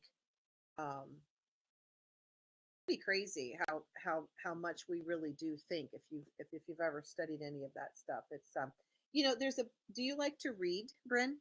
I like to read. Sometimes my attention span isn't very good, but I like to read. There's a really good book that I just started reading, and it's called The Untethered Soul. Untethered Soul, okay. The Untethered Soul by Michael Singer. And the very first chapter of the book, it's called The Voice in Our Head. The Voice in Our Head. Yeah. Hello? It's called The Journey Beyond Yourself. I just wanted to pull up the book. So what is it? The first chapter is called The Voice Inside Your Head. Oh, okay, The Voice Inside Your Head. Yeah. Let me just I'm going to type in the title of the book, The Untethered Soul by Michael. Yeah. I'm typing it in the chat so you can see it. Yeah. If you get this book, if you get it on, I'm told, I don't know if it's still that way, but I'm told that if you have Kindle, you can download the Kindle version for free. At least you could a couple weeks ago. Okay. I've never done Kindle before, but I like hardback. I like to touch my books. I can't. And it wasn't very much. And I'm sure you could buy one used too. But sure. You need to start doing some type of. It's almost like I want to tell you to soul search what you really want and desire for yourself. And I hear what you're saying about your sister, and I hear that she's not wanting to be alone, but you're going to be alone if you choose to now take on the responsibility of caring for your sister. You know what I mean? Yeah, but then I think I can't abandon her. It's like, well, you can't. You're not abandoning her, but you're just making the choice to serve yourself first. Or maybe what I could do is move somewhere, close by, but have my own place, and I could visit, and yes. You know what I mean? Yes. Or, It's a Look, place. all you have, what you need to do. Own. What you need to do is you need to start putting your energy and your faith and your belief and your actions into moving into whatever is going to be the best for your highest good. And if it's meant that what's best for your highest good happens to help your sister, that's great. But what I just heard you say brings back some limitation, because it brings back possibility that, well, if I get a really great job or opportunity to move to such and such of a place, that's too far, and my sister, and I won't be able. It's like, you worry about you right now, like how they say, put the oxygen on yourself first, right? Get yourself stable wherever that might be. It might be in California for all I care. You know what I mean? And if she's meant to follow and be with or be helped or be assisted in whatever way, that will all unfold. But what you need to do is focus on where you're going to be without limitation. Mm-hmm. Without limitation. Okay. You know? And because you just possibly cut off like 90% of the opportunities that might have been right there for you, because in your mind you're going, well, if I can get a place that's close enough, you know what I mean? Right. You just wiped all the rest of it out. So you know, so anyway, that's, you gotta, it's time. It's like every day. You know how in school they used to make us write lines, and they would think that I will not chew gum in school. I will not chew gum in whatever. Right? It's like if we wrote that many times or whatever, like it was drummed into. Yes, so maybe we're going to give you some 100 lines to do. You know what I mean? And you know, is that I deserve to make all of my decisions to my own benefit at this point. You know what I mean? That kind of thing. I'm not going to come up with the wording, but you know what I mean? And just write it every day. Write it every day. Say it every day. Write it every day. It's like, how many times do I go, like, if I write something down so that I don't forget it, I never even have to look at the note because I remember it because I wrote it down. If I try to remember it without writing it down, it's a good chance that I'm not going to remember it. You know what I mean? But if I go to that, I better write that down so I don't forget it, then I don't even ever have to go look at the note because I took that extra. It was a connection that I made with my brain. This is important. I need to remember it, right? And so yeah. It's time for me to be first. Time for me to be first. You know what I mean? Okay. Time for me. And that's the way it is. And any affirmations that you do, keep in mind, should be positive. Like, so you don't want to go like, I do not want to put others first. You want to say, I am now going to put myself first. You know what I mean? Right. Or I'm grateful for the opportunity to put myself first. Something like that. Whatever it is. You know what I mean? Whatever it was comfortable. You have to believe it too. You know what I mean? So that's all I wanted to really. Oh, thanks, Chris. Thank you. Okay. So shall we take it? We have like 8 minutes to get to Sherry. Have you got something to finish off with there, Lisa? No, I just absolutely agree with everything Chris has said, Bryn, and you really need to just pay attention to how much of yourself you give, and it's you give so unselfishly. You don't even recognize that you're losing yourself and helping everyone else. So, well, I'll start doing the automatic writing and just setting my intentions. Yes. Yeah. Yes. All right. Well, thank you. Yeah. Thank you both. And evict your internal saboteur. It's time for them to leave. Okay? Okay. Thanks, Chris. I love you guys. It's eviction day. All right. You take it easy. Thank you so much, Bryn. And take care. I don't see it, so I can't mute you. So you can mute yourself again by pushing one once more time. And let's go get Sherry quick. And hi, Sherry. Hi. How are you? Sorry to keep you waiting. Good. That's all right. No problem. I've been enjoying the show. Very nice. Thank you. Question, hun. Basically, I just wanted to hear from my guides. So Bryn and I were on the same wavelength. Isn't that interesting? So this is very interesting. I'm going to ask you a question. What have you? You're fading a bit, Lisa. You're fading a bit. What have you been doing, Sherry, in order to invite the communication with your guides?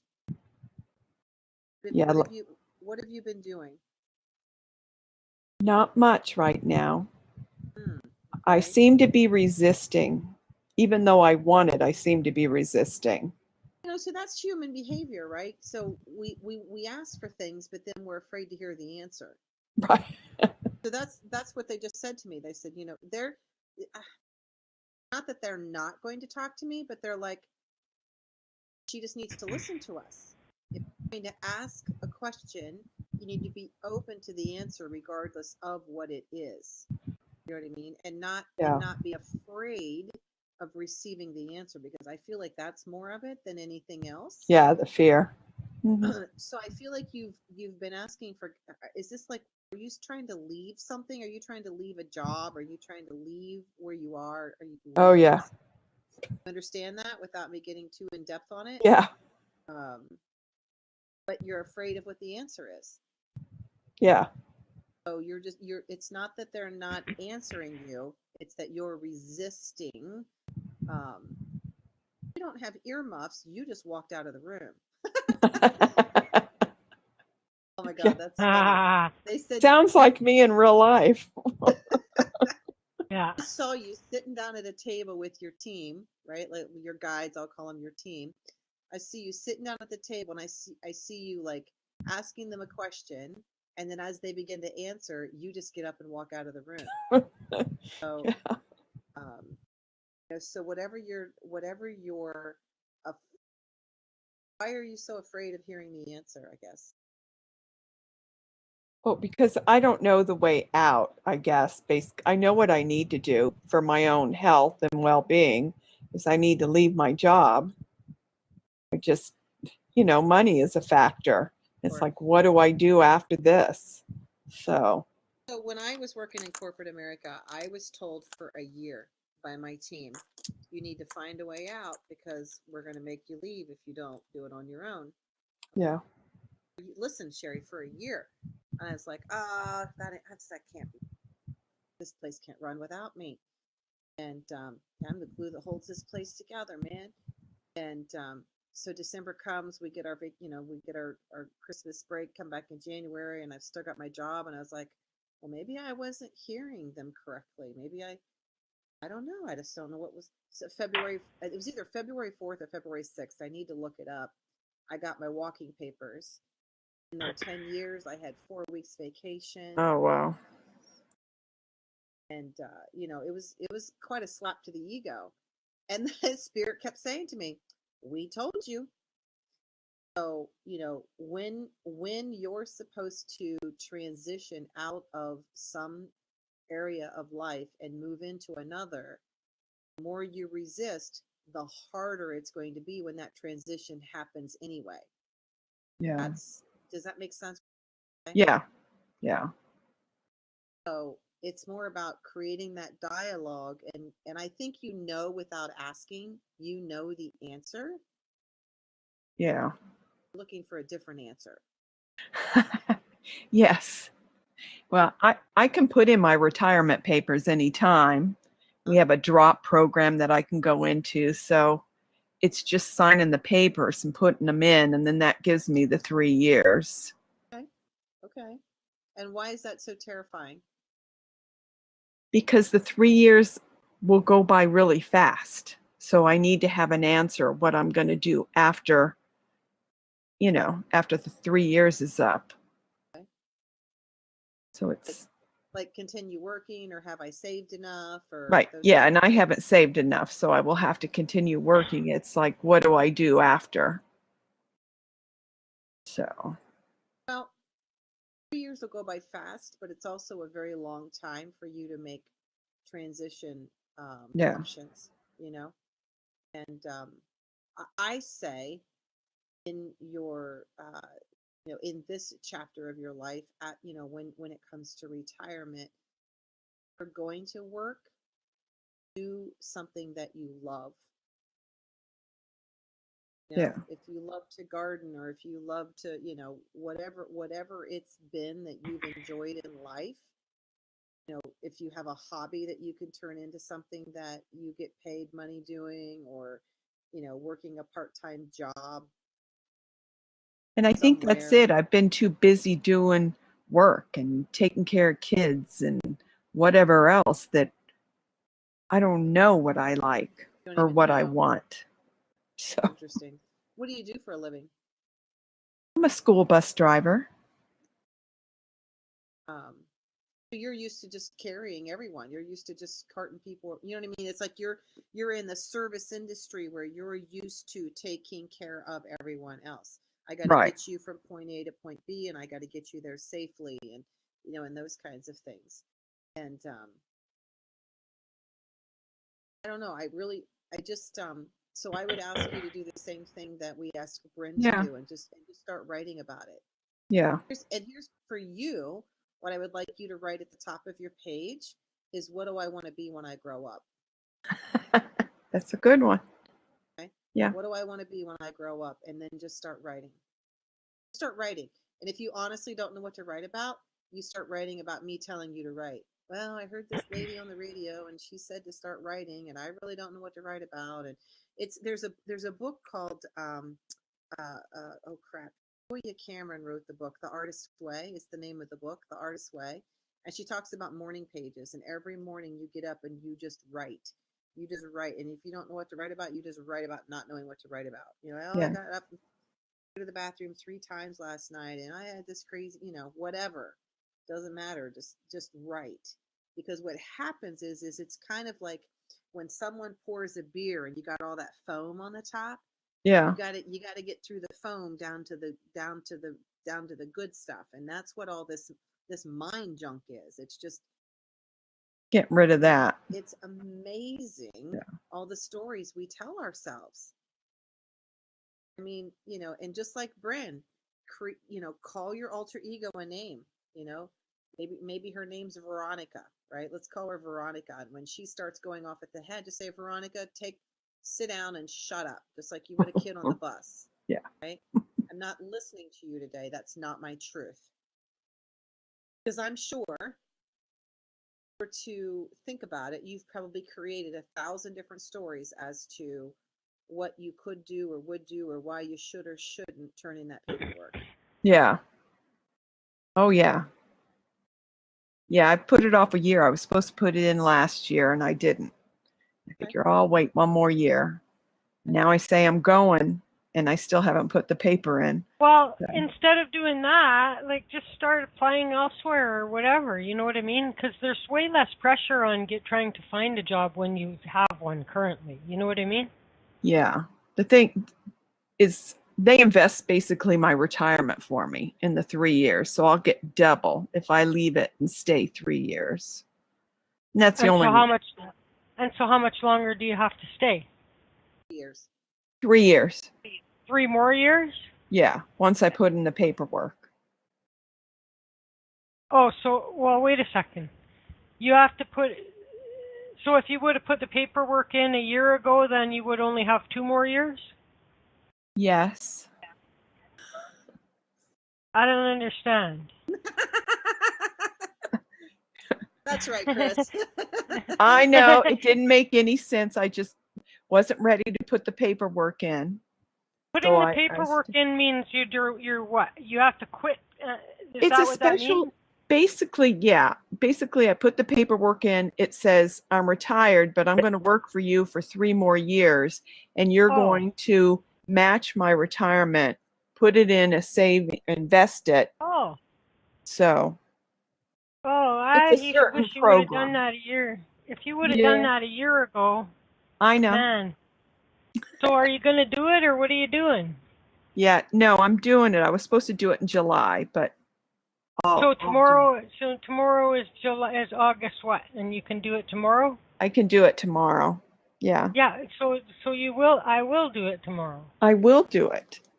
How about this week? Now listen, so then in your last 6 months or whatever it is, you know what I mean, or last 2 months or whatever, right? Yeah. If you're worried about the financial situation at the time, then start putting, you know what I mean? It's so much easier to, to make some connections and blah, blah, blah. We talk about it. We say to people we know, gosh, in 6 months I'm going to need work, in 4 months I'm going to need work, and now all the people put the little, and they go, oh, hey, we got something coming up, and blah, and then it all will fall into place. But so I look forward to hearing from you that you put the paperwork in. So tomorrow. Here's another cool reason. I just did the numerology on tomorrow. Tomorrow is August 8th, 2018.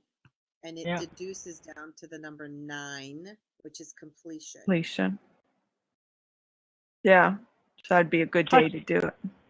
Plus 8s are good for money. 8s are good for money. The only reason I would hold off would be Mercury retrograde. I don't know when the retrograde's over. Yeah, we're having all these retrogrades. Yeah. But I would say this to you. You're really, like, you're not, it's like, if tomorrow was the day you were resigning, then that's different. You know what I mean? Right.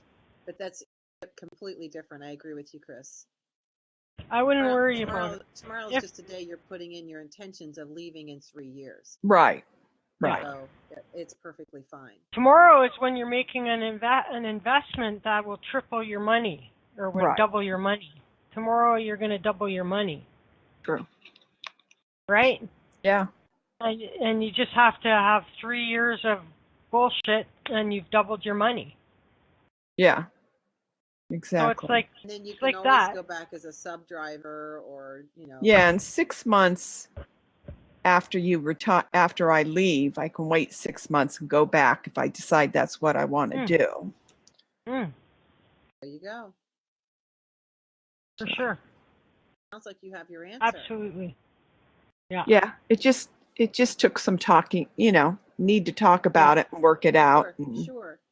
And that is a really fearful thing, because it's a chapter in our life where we're just like, wow, now what am I going to do with myself? Because your energy feels to me that you're not someone who can just sit around.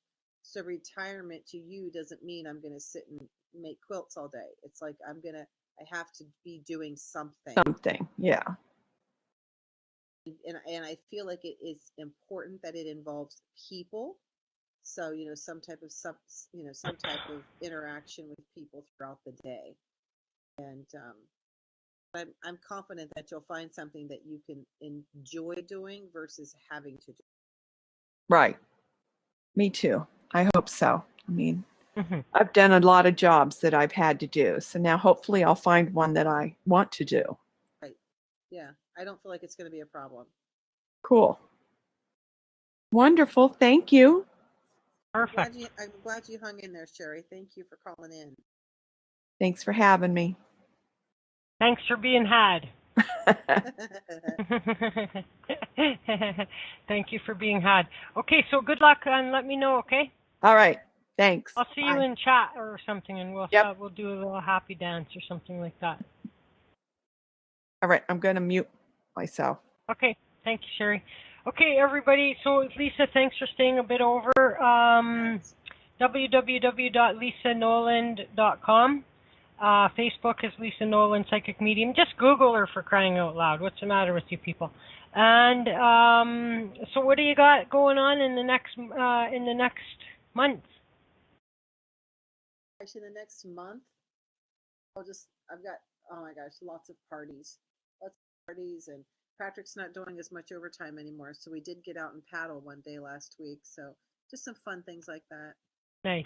Nice. So you're staying And close to home for the oh yeah, for we are going camping in mid-August.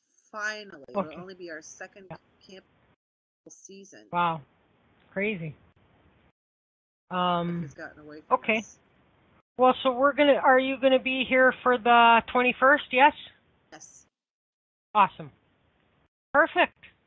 Yay! Thanks a billion. Thank you so much. And I'm gonna toss a song for everybody on, and then we'll figure out if we're gonna get out of here or if we're staying. We're probably gonna get out of here, but I'm happy to stay if you guys got something to talk about. So go see Lisa's website, guys. Give her some. And if you had readings from Lisa, it's also I always forget to say this. Don't be afraid to give her written feedback that she may or may not wish to place as testimonials or something on her site or any of that thing. You know what I mean? If you've had a reading from Lisa, okay, guys. Always appreciated. All right. Okay, so you take it easy, have fun, stay cool, Lisa, and we'll see you next time. We will see you next time. For the rest of you guys, I'm going to, since we were talking about soap operas earlier, I love this song.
All right, guys. Looks like stop. Okay. Aha. Yeah, that song, like, yes, it is just a soap song, but it's such a nice song. And there was another song. I'll play it real quick because it's. Let me just think. What's it called? I have to find it.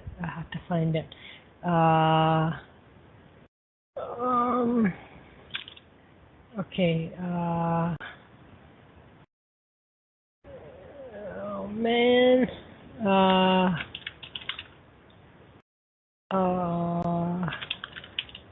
Okay, let's see if that gets me there. Okay, first of all, we'll go with Had the Doll Timmy. Okay, what soap opera had the doll Timmy? No, Passions. That's what it is, Passions. Love that. It was a very short-lived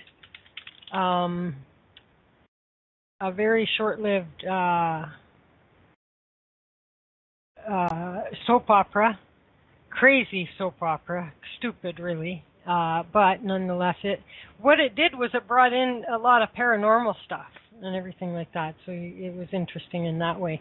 But the song is an awesome song. And when I found the whole song, because you only ever heard just a little blip of the song, and the whole song itself is very nice. Now my player is not responding because whenever I have to go search for a song, I think it's because there's so many songs in there. It always stalls on me. So just give me one quick minute here, and we'll get it. And if it's not, I'll see if I can find it on YouTube faster. And okay, probably I will. Oh, there it is. Okay, and here. It's a really beautiful song, just a couple of minutes long.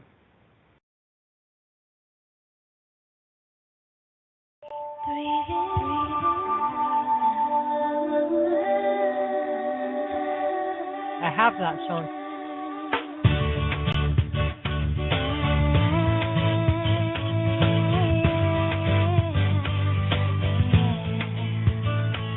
I would hold the hand of the one who could lead me places.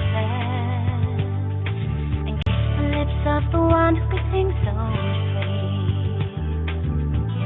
and I would fly on the wings of a bird I knew could take me highest. Breathe in, breathe out, keep me alive.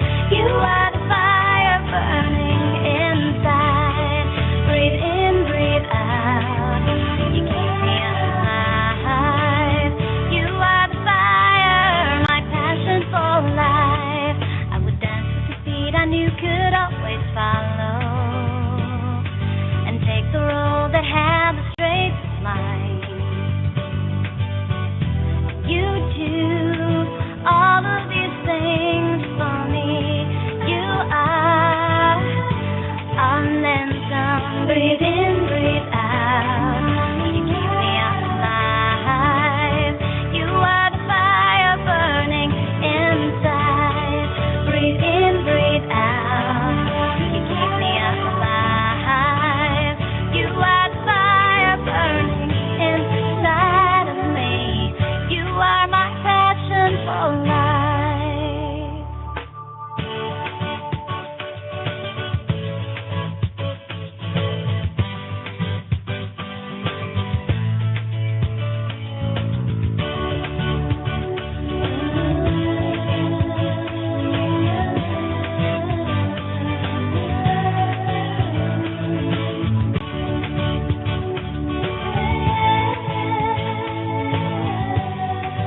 Love that song. And we never play our ending song, so thanks to Bob, Brother Bob. Here we go. Our now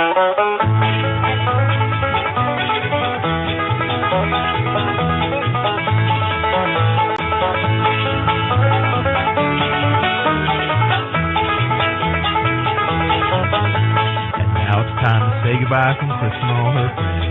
We would like to thank you folks for kindly dropping in. You're all invited back next show to this same time and place. Even if you don't phone in, we'd like to see your face. Chat a while. It's curious times. Y'all come back now. You hear? Guys.